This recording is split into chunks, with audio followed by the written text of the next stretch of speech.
What? Anak ng basig talaga! Bakit Don Piping? May problema. Wala akong karapatan magtanong!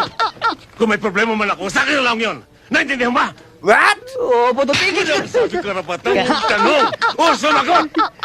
Nagkakaintindihan ba tayo? Kung hindi dahil sa karapatang payat na yan, hindi sana naghihirap ang isang Don Piping sa loob ng bilangguan na ito. Oh, no! Ano bang araw ng dalo ni Desiree?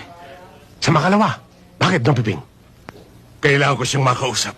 Siya ang gagamitin ko upang makaganti kay Victor.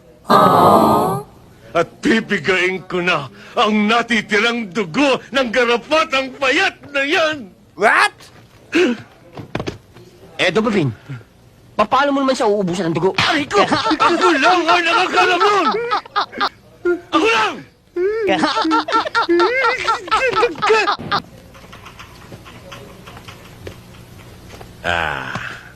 Boboy, What?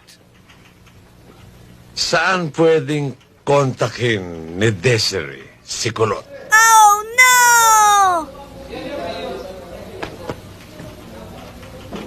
Narinig mo sinabi ko? Saan pwedeng kontakin ni Desiree si Kulot? Ang hirap sa'yo, Don Piping. Pag sumasagot ako sa inyo, sinasampal mo ako. Pag di naman ako sumagot, sinasampal mo rin ako. Saan ko malalagay ang sarili ko sa inyo? Ano ba yan? Ang tanong ko, ang sagutin mo! Sabi ko na, sa likod ng sementeryo. Oh, no! Alam ko na ho, Don Piping. Magaling. O ngayon, alam mo nang gagawin mo, ha? Oho. Halika na, sis. Ingat ka. Hatid kita. Sige po. Good luck, Desiree. Bye-bye. Oh, boy. Don Piping?